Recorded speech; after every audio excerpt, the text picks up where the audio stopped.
In some ways, it was quite difficult for me to prepare something because I kept on wondering, how do you actually pitch it? Like, what is the tone of talking about art writing?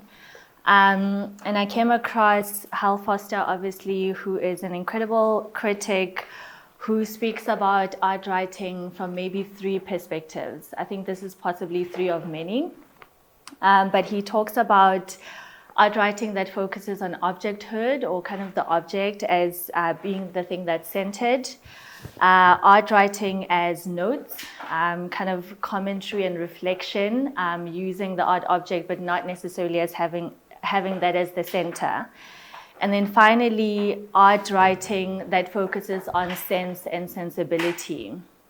And for me, this feels very resonant because my journey to how I find myself where I am right now, but also how I think about and how I engage art writing is very much from a perspective of sense and sensibility, and taking very seriously the emotional impact that artworks have on me, but also the emotional impact that I want to experience alongside other people. So that means that art writing for me moves away from just being an intellectual project, but some way of figuring a kind of being, or like explaining a kind of being. So my presentation will go into a little bit of my personal journey, just to give you context of how I think and why I kind of write the way I do, or why I reflect on writing in the way that I do, because I think that's a huge part of explaining that. And I chose this picture as a nod, obviously, to Richard Serra, who died a couple of weeks ago, who some people speak of as maybe the greatest artist that ever lived. I don't know if I'd push it that far. I mean, he was brilliant, but I don't know if he was the greatest ever. But someone who's thinking and who's making has also been really important to me. So that was just kind of a nod to that. So my journey is a little bit weird in the sense that I actually come from a finance background. I studied BCom accounting at UCT and basically qualified as a CA. I did my articles at Allen Gray, and then worked at a couple of companies as, basically an investment banker within equity analysis and research. And throughout that time, I had always known, I think I was competent at what I did, but I had always known that it wasn't necessarily what I wanted to do with my life. It just always kind of felt, that I didn't fit into that world, and that the logics of that world were very violent in a way that I couldn't assimilate into. And so throughout my years, doing all of this work, I had always had this feeling that I should be doing something else. And a really important moment was the Marikana massacre that happened. At the time when Marikana happened, I had moved from working on stocks analyzing companies such as like ShopRite, so consumer stocks, to analyzing mining companies. So a lot of what I was doing was thinking about the gold and platinum industry. And it was so interesting just how violent the language was within boardrooms of how you think about value creation within the context of mining. And here I was sitting here writing these reports, talking about things like net safety, like how many people did we kill this year versus last year, and kind of celebrating that as a positive outcome. And so at that point, I was like, okay, I clearly don't belong here. I don't know what's going on. And this work by Haroon Gansali, he made it much later, I think, and I only encountered it much later. But I think the reason why I put it in here is because the minute I saw it, it became such a proper representation of how I was feeling those many years ago when I was sitting in those boardrooms trying to make sense of mining stocks. And it became a really important moment to me that an artwork could speak to you so directly and also kind of encapsulate exactly how you're feeling in a way that you maybe haven't been able to articulate before. And so at that point, I started to take seriously, I was interested in art, but I started to take it much more seriously as a form of creating a practice, as a way of being in the world and a way of relating to other people. And so some of these, of course, Sean spoke to a little bit. It's interesting because I completely agree with you with regards to publications like Art Africa. There's a lot of questions, you know, when it comes to the ethics of writing, the ethics of whether you're paying your writers, how much you're paying them, just ways of working that are very problematic. And maybe that also explains why it doesn't necessarily exist today. I think it exists as a newsletter as opposed to the publication that it once did. But I do have to say that Art Africa was one of the first few publications that I started writing for that made me believe that I could take my craft seriously. I remember the first one that I wrote was an article on Elenatsu. And yeah, for me, I'll always have a special connection to Elenatsu just because it was the first time I could look at something in the printed form and be able to share it with people. But then other publications also like Bubblegum Club, which for me, it feels like such an important avenue because it's one of the few spaces where young people can engage with art in a way that isn't necessarily too scary or too highbrow or doesn't feel too inaccessible.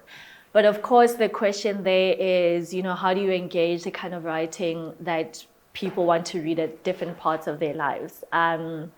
And so the key criticism there has been that, you know, by not having a clear focus, then you end up being too interested in popular culture in a way that kind of seems fleeting as opposed to having a clear agenda. I think parts of that are true, but it is also a really important platform for young writers in particular. And of course, Mail and Guardian, the problems continue today. And I kept on wondering because so many of us have, well, a lot of writers have written for Mail and Guardian. Some of us continue to write for Mail and Guardian despite all of the things that we know about how they don't pay writers and how kind of they treat their staff. And for me, that kind of shows just how difficult it is to sustain a writing practice in South Africa. That not only are you dealing with the question of money and making sure that you're getting paid for your labor, but also visibility as something that plays a critical role in someone feeling like their work is taken seriously. That there seems to be a connection between how many people are reading your work, where they're reading it, or maybe I should say seeing it, because sometimes they're seeing it, but they're not always reading it. They'll always tell you, I saw your article, and you're like, oh, did you like it? But they don't always read. And I'll speak about that a little bit later. And then for a brief moment, I was working with a new publication called Nkgopoleng, which was started by two French guys who were based in Paris, but they traced their roots to West Africa, and they were really interested in having a conversation between kind of Eurocentric art versus the art that was taking place in Africa.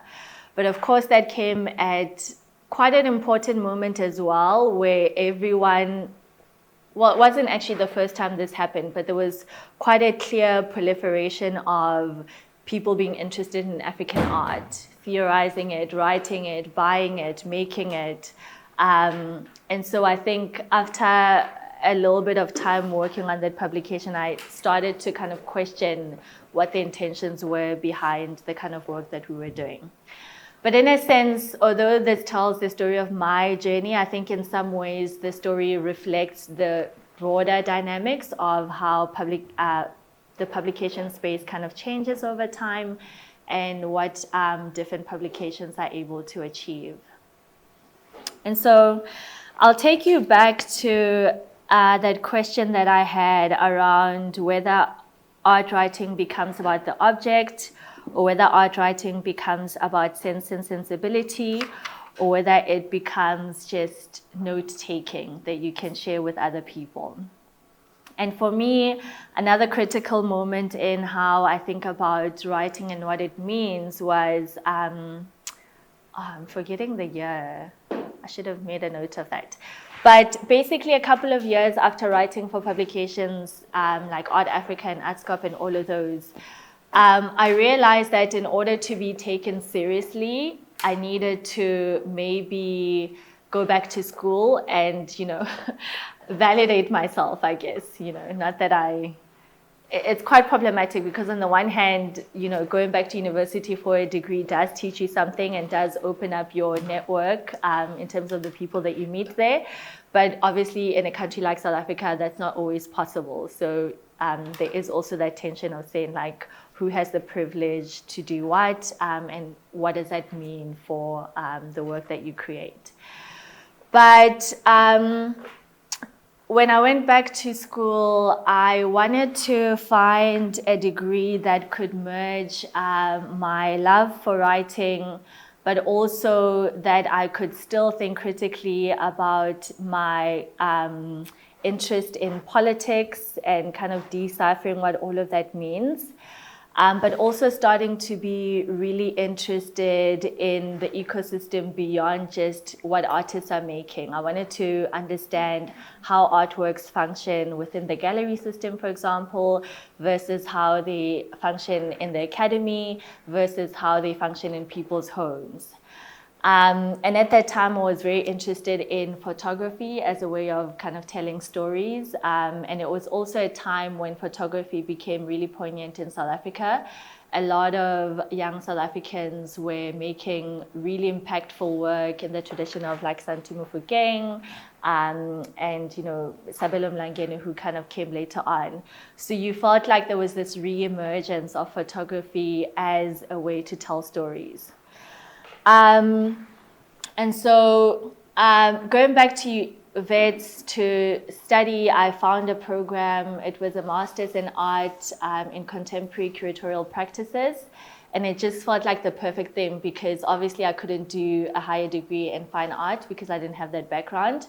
But contemporary curatorial practices would allow me to merge a little bit of art history with a writing practice that I was already interested in. And so I found this film that had a really big impact on me. Basically, the film is called Angry Indian Goddesses. It tells the story of 5 women who go to a beach one day in India and Goa. They just kind of living their best lives, celebrating the upcoming wedding of one of their friends. And as they are there is this really horrible incident where they are catcalled and kind of, harassed by the men in the area. And because they fought back, the men came back much later to actually retaliate and kill one of the 5 women. And that movie was so important and so moving when I saw it that this is what I decided to focus my research project on.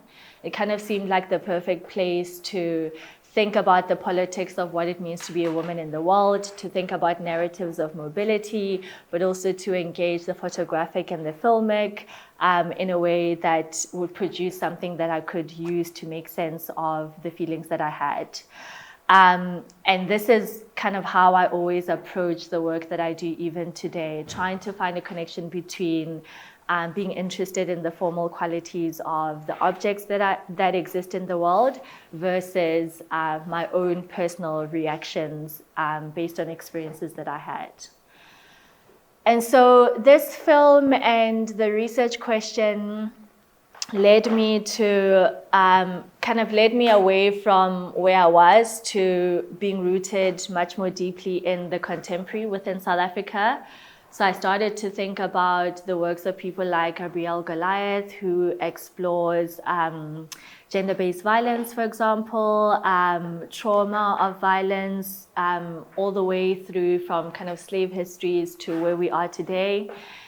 Also being moved by a really important incident that happened in her life where her best friend Berenice was raped and killed. I think Berenice must have been 15 years old or something insane like that.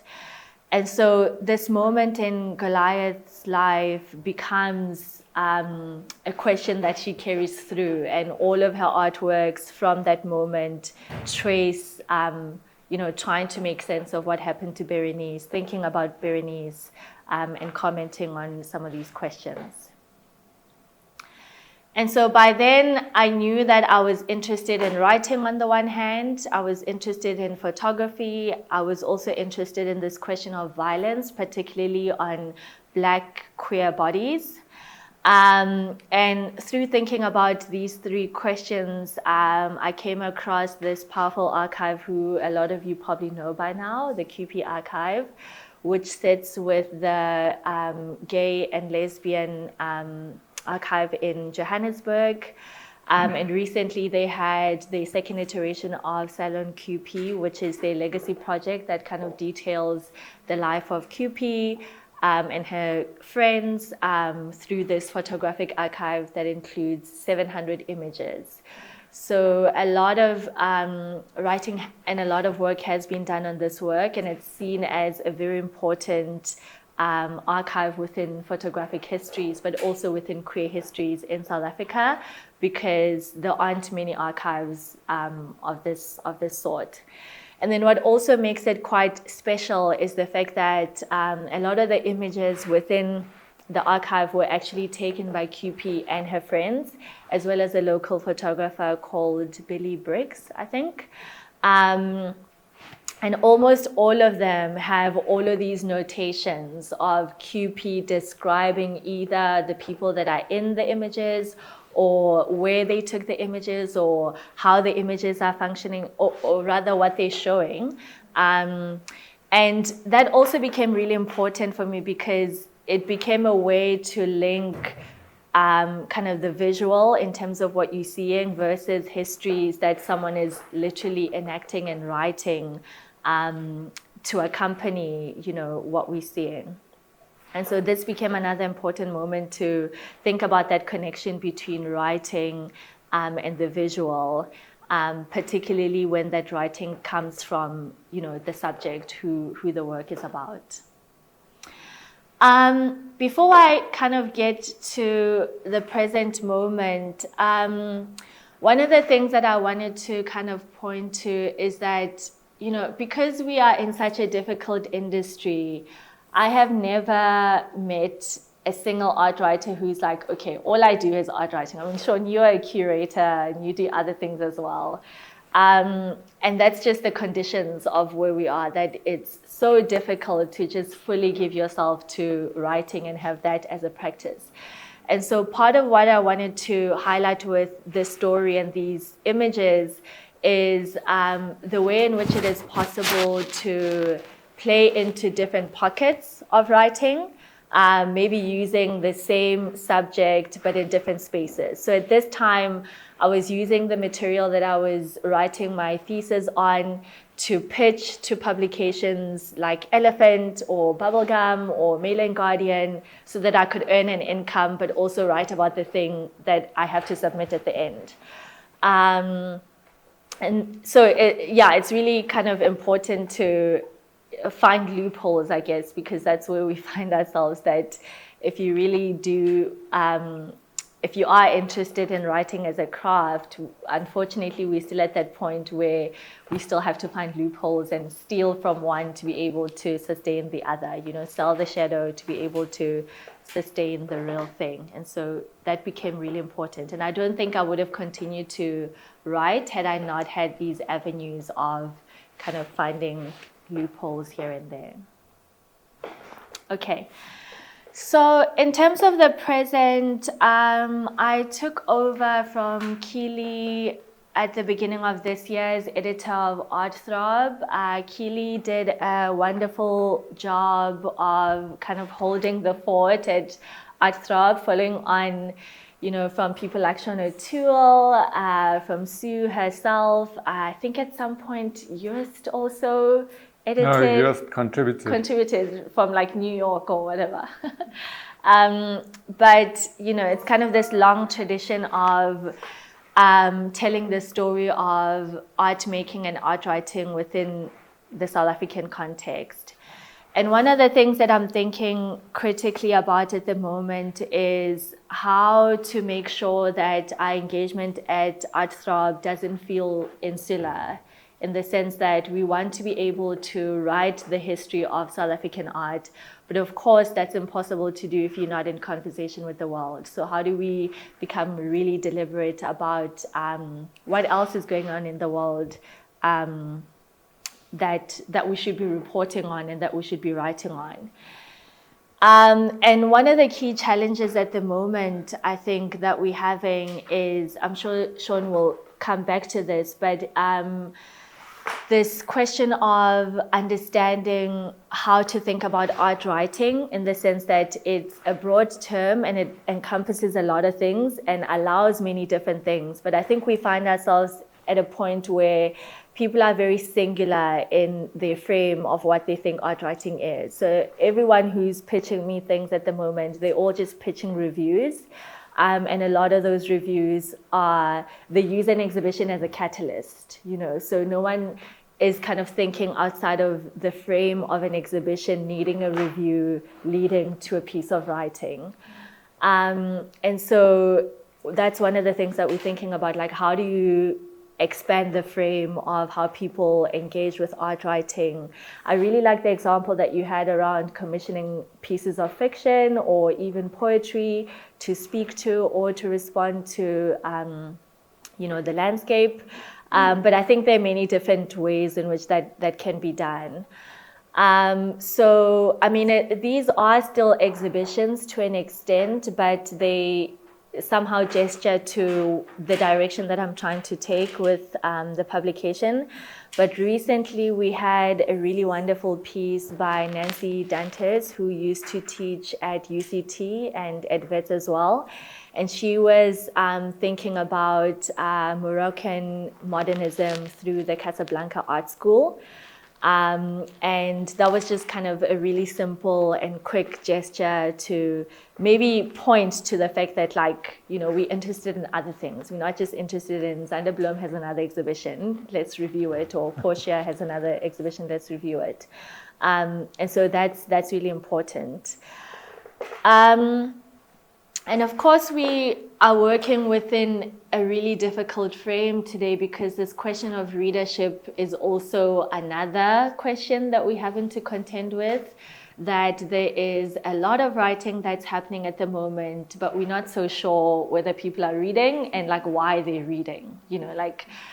Someone was saying to me that they think that one of the reasons why, they were kind of comparing the kinds of books that have become popular, and things like House and Leisure, for example, or Monocle, those are also really beautiful objects. So oftentimes people are supporting and buying those objects, not necessarily for reading, but just to have on your coffee table and communicate your position in the world, maybe. So yeah, this question of readership is an important one. And it's tricky because when I speak to people, there are all sorts of suggestions as to how you can get different people reading differently. So I know with a lot of international publications, there are different modes through which writers can write. So like Sean was saying, with the 50-word limit or like a 250-word limit versus a comprehensive, chunky 800-word that actually is not that comprehensive, but that's kind of the standard for most people. But also balancing that against really critical long-form writing that indulges specific artworks and artists, because I think that's also important, that kind of writing must exist to be able to have 3,000 words on Mushekalanga, you know, for like posterity, or 3,000 words on whoever, to be able to kind of read into that. Another key challenge that has to do with this split between how people think about art writing is also finding a balance between kind of reporting, reviewing, featuring, interviewing, and maybe kind of fiction as well.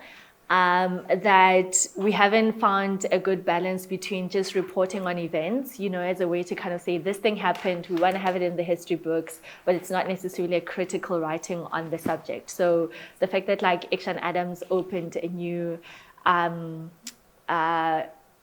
do you call it? A new, what is that space called?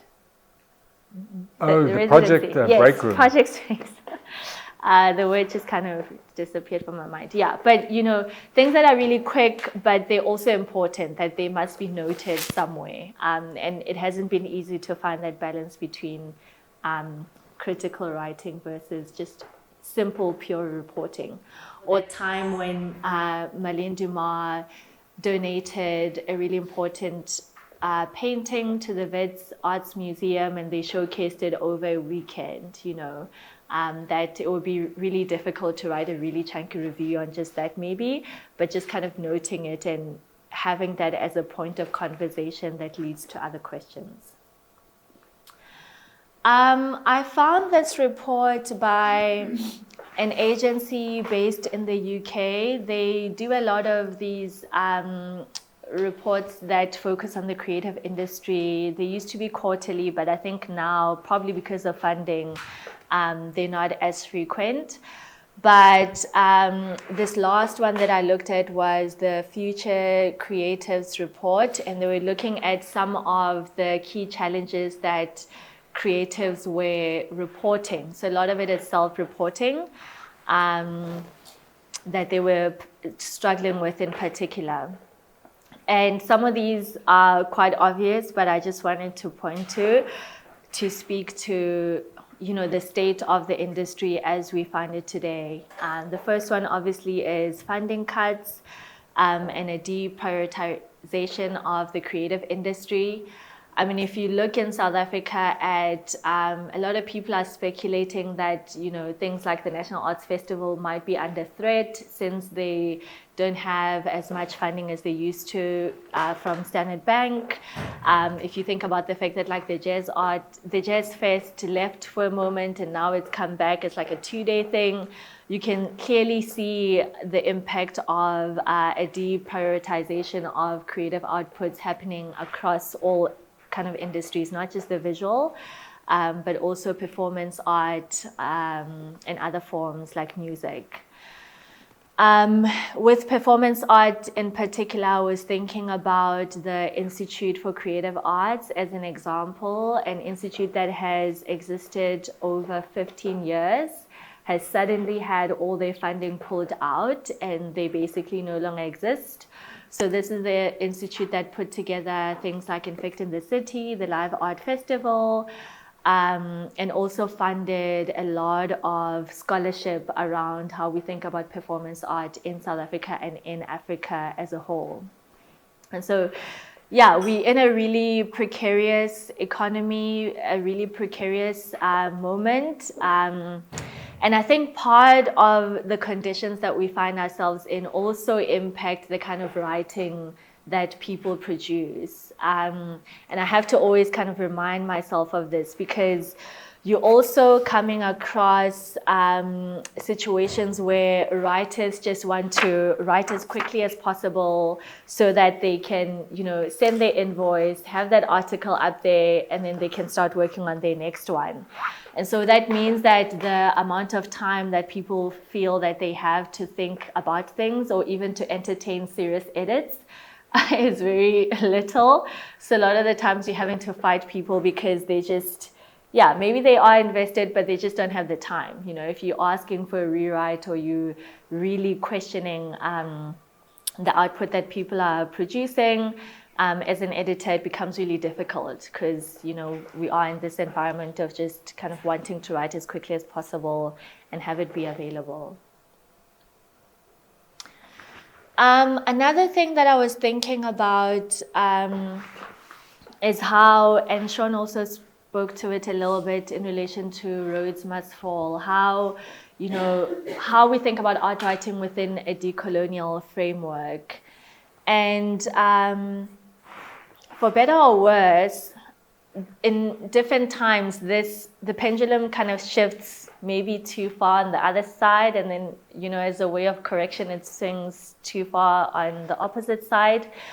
But a key question here is, you know, whether all writing needs to be heavily theorized, coming from the place of engaging politics deeply all the time.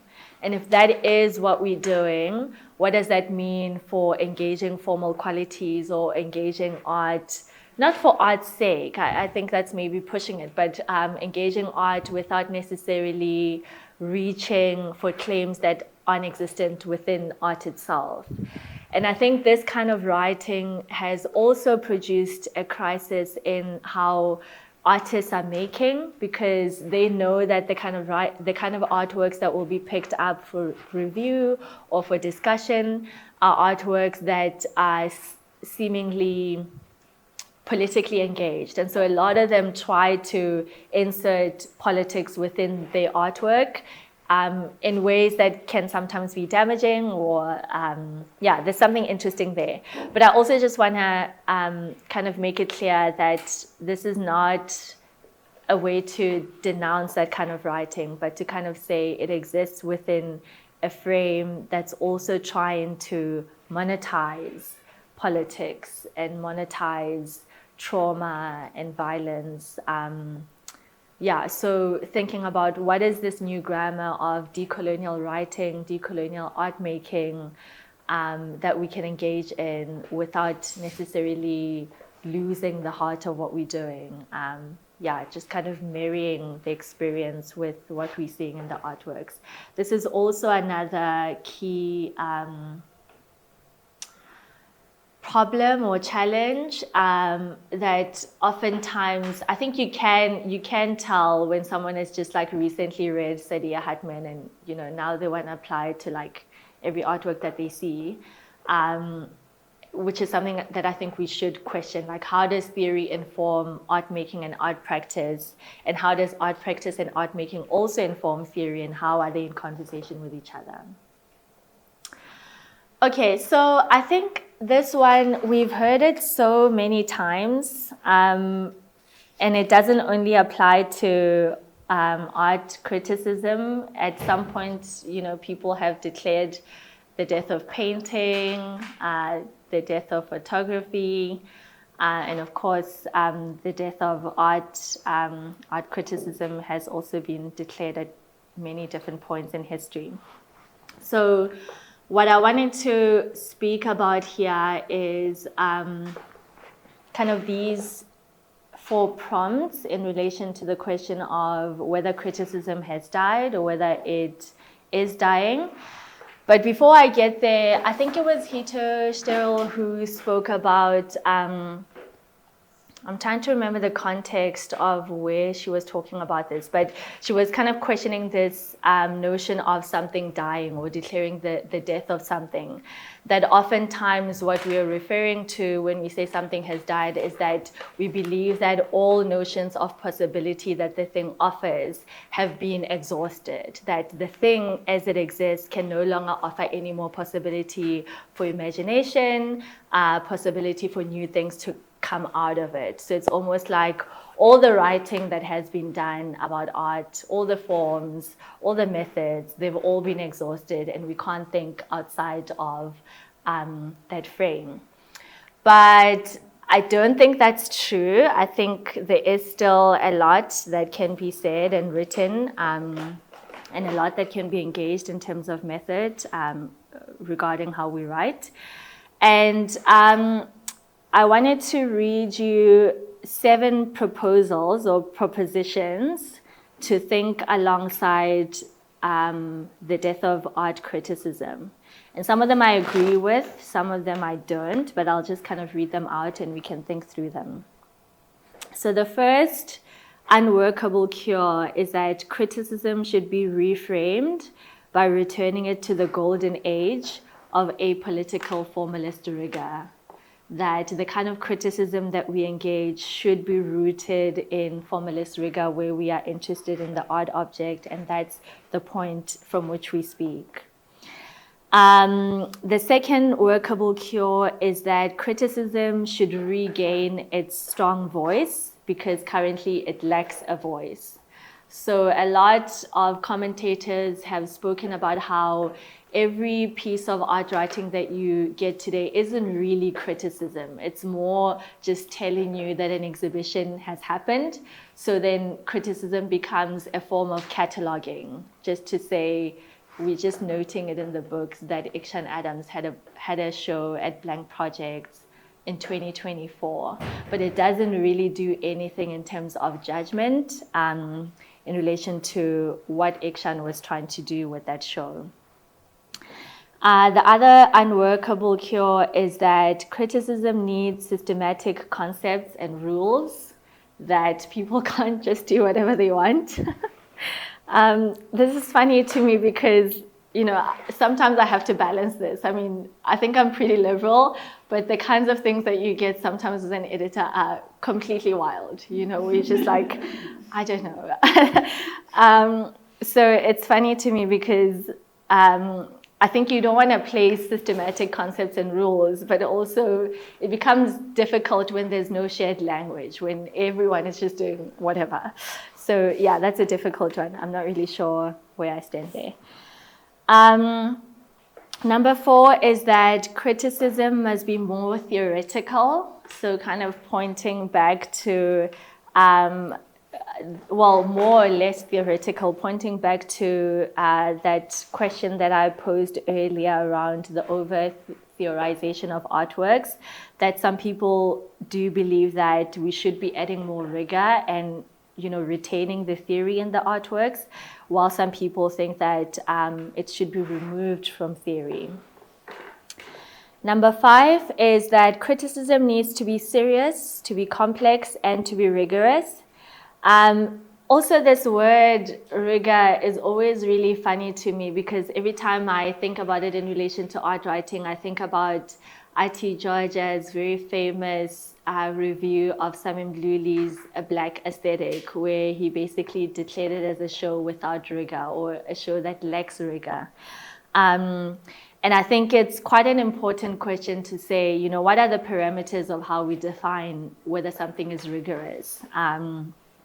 What ways of looking and what ways of seeing allows one to think rigorously or to produce work that is complex and rigorous. Number 6 is that criticism should be a reflection of judgments or a reflection on judgments, as opposed to just kind of parodying whatever it is that exists.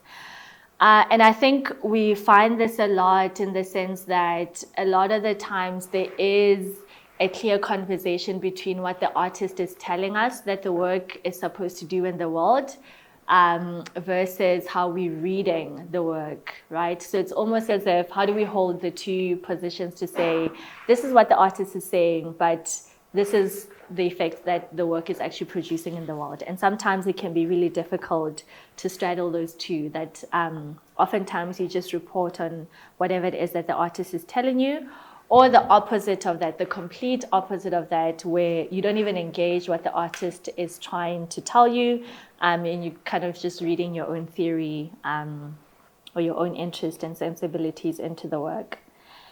And then the last one is that at least a critic should occasionally take a stand or have a position, which I want to link to your provocation, Sean, around whether an editor should be neutral. I think that question can be asked of art writers as well, to say, what positions are we taking? What stand are you taking in the work? Yeah, so I don't really have the answers. I just thought that would be interesting to to point to or to speak to. And then another important kind of a frame that defines where we are, obviously, is this question of large language models and the use of AI as something that produces potential for our industry, but also makes it very difficult to do the work that we do. And where I found this to be particularly hard is within the academy. I also teach at UCT, first-year students, a course called Introduction to African Art, which basically traces modernist movements post-independence in Africa. And it's been really interesting how many cases we find where people are just copying and pasting what ChatGPT tells them. And it's also that framework of, trying to, because on the one hand, you can denounce the thing and just live in your own bubble and pretend the thing is not there, but of course it's there and people are engaging it. But I think for me, what I'm thinking about now is what are the ethical, but also really useful ways of using AI within a practice that don't necessarily mean plagiarizing or don't necessarily mean copying and pasting. And maybe this conversation exists outside the ethics of, things like ChatGPT to begin with, that there's a lot of questions around whether ChatGPT is ethical, given where it's taking its data from and how it's learning and how none of that is credited. All of that labor just kind of compressed into something that is easily digestible. But if you go outside of that frame and kind of consider that people are using it, then we have to think critically about the impact on our industry and the impact on the kind of work that we do. So I thought the best person to answer this question would be ChatGPT. So I just asked it and I copied and pasted so you would know that I wasn't being unethical. And so this is what ChatGPT says around the impact of AI on art writing globally. I'm not going to read it. I think I'll make these available and you can kind of read it in your own time. But then I also wanted to see, whether there are any differences depending on the location. Would the answer be different if we're thinking about South Africa specifically versus if we're thinking about the rest of the world? I think I'm going to end off there and open for questions.